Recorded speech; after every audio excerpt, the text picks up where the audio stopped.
Okay, I am off to OMAC, so I thought this would be a great way to teach. So here we go. Here's our reading. And I want to go through this with you real quick. So Common Core, we're talking about rational functions again. Okay, rational functions, it's another fancy word for fractions. So if you did your reading, you might have seen something like this. So the first one has to do the distance chart. Okay, so we get distance. We know distance equals rate times time. We know that distance is equal to rate times time. We've learned that lots of times in science and even math. So we know that D is equal to RT, okay?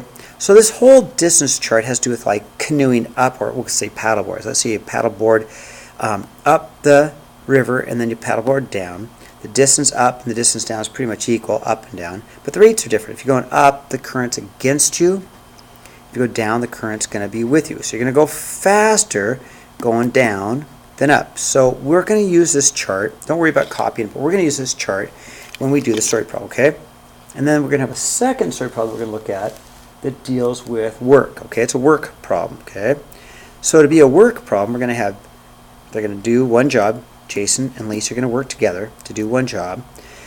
Jason can do the one job in 6 hours. Lacey can do the one job in we don't know how many hours if we make her work all by herself. So they work together to give one job. Now, if they do work together, it takes 3.5 hours, okay?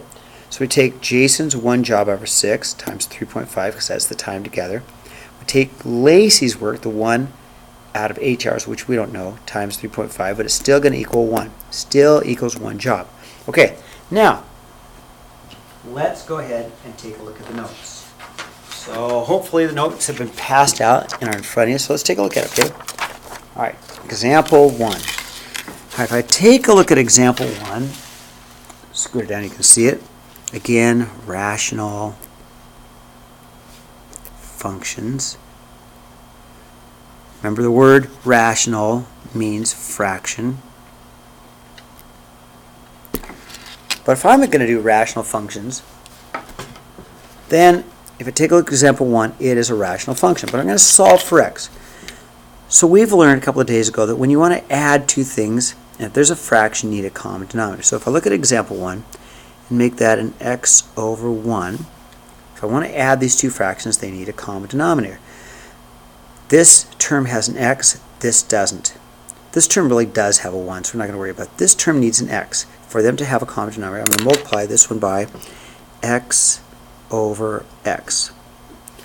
Okay, so if I multiply them both by x over x, I have a common denominator. What is my common denominator? It is plain old x. So on the bottom, or the denominator, I get an x. So that's my common denominator. What goes on top, I get an x squared right there. You see the x squared? I get an x times x, or an x squared, plus 8 equals 6. Okay? Now, I need to go ahead and solve. So one thing I learned in geometry was a thing called cross multiplication. I learned this in geometry. I can take fraction equal to fraction, fraction equal to fraction. I can go this x times the 6 time, and then I can go 1 times the x squared plus 8. So I'm multiplying from bottom up. It's called cross multiply. So if I bring the 1 up times the x plus 8, that's just the x squared plus 8. So 1 times x squared plus 8 is just x squared plus 8. And then I know the x times 6 is just the 6x. Okay. So I haven't solved for x yet, but I do look at that problem like, oh man, I think I'm probably going to have to factor. Sure looks like I'm going to have to factor that one. So to factor that one, let's get everything in order. So bring the 6x over, put it right in the middle, so I have them in descending order, so I can go ahead and factor it. So, all right, x squared minus 6x plus 8 equals 0. Okay. Again, if I want to solve it, looks like a factoring problem, which it is. So brought the 6x over. Okay. Let's factor. Parentheses, parentheses. Parentheses, parentheses, x and x. What times what makes 8? That will make a negative 6. How about a negative 4 and a negative 2? Okay, so then from here, if I just set them equal to 0 and solve, one answer would be x equals 4, and the other answer is x equals 2. Okay, those are both my answers. All right, no problem. Example 2. Okay, again, we learned in geometry that we have a fraction equal to a fraction. We can cross multiply. So take this and multiply it up here. I'll take this x minus 3 and bring it up here. So I'll rewrite my problem as a 3x times an x minus 3 equals a x minus 3 times a 2x plus 3, okay? So cross multiply, I get rid of the fraction, and then at that point I've got to go ahead and somehow solve. Before I do anything though, what I do know is this: if I get an answer, the answer better not be 3. So if I do and I solve all the way through this, and if I get an answer, and my answer is 3, I'm going to throw it out because I can't have x be 3 because 3 minus 3 is 0. So I need to be aware of that, okay? All right, let's go ahead and solve it, and hopefully we don't get a 3. So let's see, that's going to be a 3x squared minus 9x equals, let's see, I'm going to FOIL. I'm going to get a 2x squared plus 3x minus 6x minus 9. Kind of a mess, but we can fix it, okay? Let's see.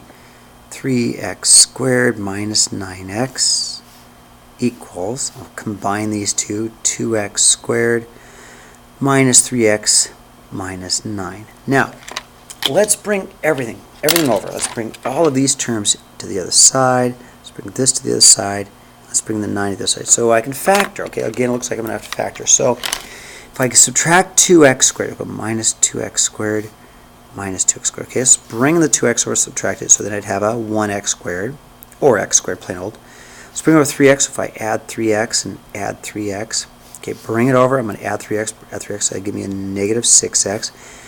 And if I add the 9, I'm going to go plus 9, add the 9, I get over. Now everything's been brought over, so it equals 0. Okay, now let's factor. Okay, so if I have to factor this, I think I'm going to be in trouble. I'll show you why. X and x minus 3 minus 3. Okay. If I solve for it, I get x equals 3 in both cases. Now the reason I say I think I'm in trouble is because way up here I said we couldn't have 3. So if x equals 3 but we can't have 3, then what's the problem?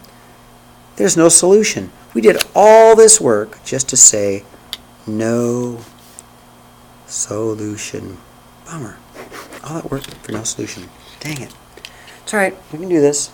Okay, example 3. Let's take a look at example 3. Sorry about that last one. Example 3. Here's our dilemma with example 3, is we have two fractions. These two fractions need to be added before we can do anything. So, common denominator. And I'm not going to worry about the other side. I'm only going to worry about this side. So, I'm going to multiply this one by 2 over 2 to get a common denominator. And multiply this one by x minus 7 over x minus 7. So, this one has a 2. This fraction doesn't. This fraction has an x minus 7. This fraction doesn't, so I'm going to give it an x minus 7. So what's on top? So first of all, let's put down my common denominator. So the common denominator between, I'll highlight it so you can see. So the common denominator between these two fractions happens to be a 2 times an x minus 7, okay? I'm recording, hold on. So then, I'm going to get, it's going to be a while, Josie, I'm sorry. Real quick, is there a quick question? I was wondering if I could have a list of the homework questions. You're going to have to wait. Okay, yeah. Actually, it might be on my desk, okay? So I'm going to get a 4x minus 18, if I have the 4x minus 18, plus, you ready? Plus, I'm going to get an x squared minus a 7x, okay? Equals, let's see, a 5 over an x minus 7, okay? Alright, let me tidy this all up because it's a big mess. Okay, so I'm going to get an x squared. Did you find it, Josie? Yes. Okay. Is there a time I could come back to because I'm seeing a lot of school next week, and is there a time that I can come back this period? How about to at lunch? talk to you? Yeah. At lunch? Almost done, yeah. Right. You guys, that was Josie, just so I'll let you know. Okay. X squared minus 3x minus 18 over 2 times x minus 7 equals 5 over x minus 7. Okay, how am I doing? What a mess. Okay, before we go any further, one thing I know for sure is x cannot equal 7. You guys agree with that? So now if I multiply both sides by x minus 7 on both sides, then it just kind of cancels it out. If I were to go say, let's multiply by x minus 7 just cancels out. So let's see what we have. So I'm going to have x squared minus 3x minus 18 equals 5. Bring over the 5, x squared minus 3x minus, what's that, 23? I must have made a mistake somewhere, but I got interrupted. Sorry, Josie, but I might have made a mistake. Minus 7x minus 3x minus 18. That does not factor. Where did I make my mistake?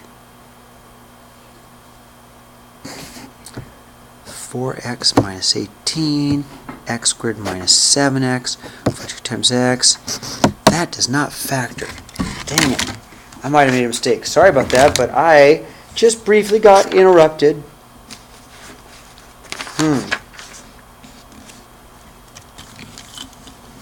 I am not seeing where I made my mistake yet. I'll find it. Okay. I forgot the 2. I forgot this 2 right here. That's where I forgot. So this 2, I had to cross multiply by the 2 and make that a 10. That is my mistake. Cross multiply, the 2 comes up here, makes this a 10. I can fix this. So this makes a 28. This does factor. So sorry about the mistake. I forgot to multiply the 2 up here to make that a 10. X. Multiples of 28 are 4 and 7. How about a negative 7 and a positive 4? And so then when I solve, I get x equals 7 and x equals negative 4. But wait a minute. We got to throw out the 7 because we said it couldn't equal 7. Throw that away until we get negative 4. Okay, scribble out example 4. I just don't have room to do example 4. The trick to example 4 is common denominator, but factoring a common denominator, but I didn't have room to do that. So cross that one off. And let's look at the story problems on the back, okay? All right, ready? Go. All right. Here's my story problem. A kayaker spends an afternoon paddling on a river. She travels 3 miles upstream and 3 miles downstream in 4 hours. In still water, the kayaker averages 2 miles per hour. What is the speed of the current, okay? So let's go ahead and do our chart. So I'm going to do my distance chart. So I'm going to write that down first. Okay, I'm going to put my chart down. And I'm going to go up river, down river. I'm going to have my distance, which is equal to rate times time. So put my chart out, okay? So if I take a look at this, some of the things I know is I know the distance down and the distance back is 3 miles. I'm going to go up 3 miles, chill for a while, come back down, right? Distance going up. Now, the 2 miles means if there was flat water, that's how fast you can paddle.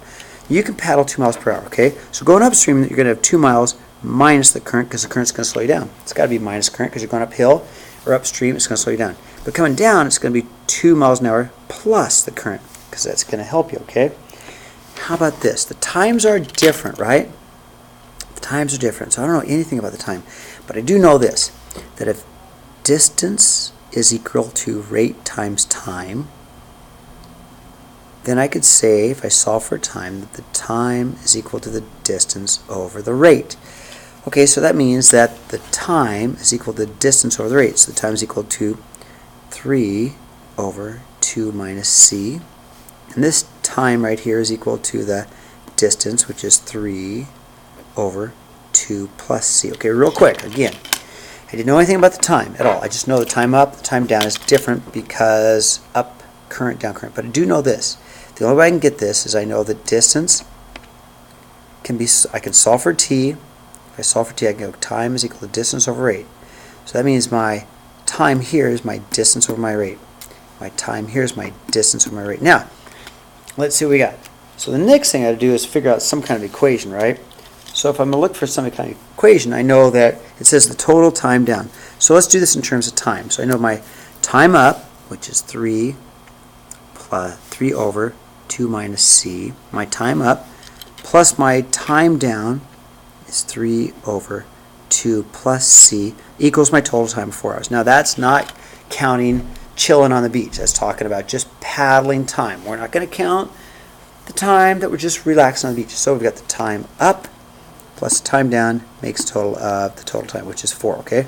Now, what I'm going to have to do is solve this darn thing, okay? So to solve it, let's make that 4 over 1. I've got to have a common denominator here. So my common denominator has to be both of these. So the common denominator on this one has got to be a 2 minus c times a 2 plus c. That's my common denominator, okay? So if I multiply this one by a 2 plus c, this one by a 2 minus c, I'll get a 6 plus 3c, and I'll get a 6 minus 3c equals 4, okay? Oh, I'll do this one tomorrow, and I'm going to need room, so I'm just going to scribble this one out, okay? We'll talk about this one tomorrow when I come back, okay? So then I'm going to get, if I simplify this, I'm going to get a, whoops, crossed out the wrong one.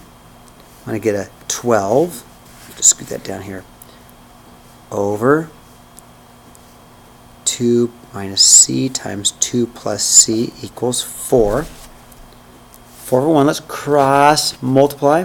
Probably going way too fast, try not to.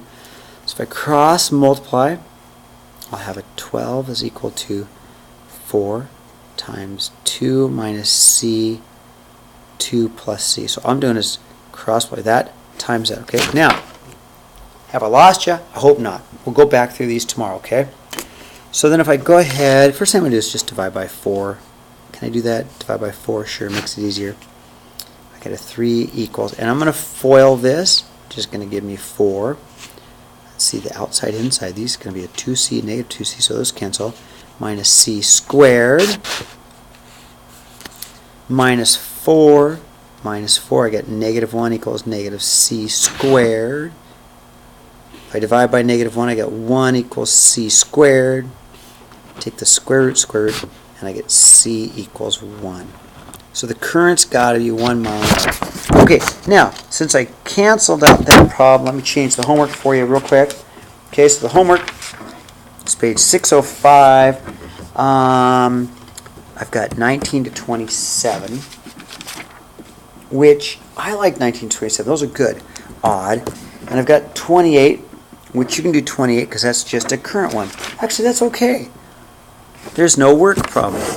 So tomorrow I'll come back and we'll take a look at examples. Okay, so no phones, put your phones away and work on these. Okay, 28 is like your current problem. Okay, but except for it's an airplane. Okay, and that's it.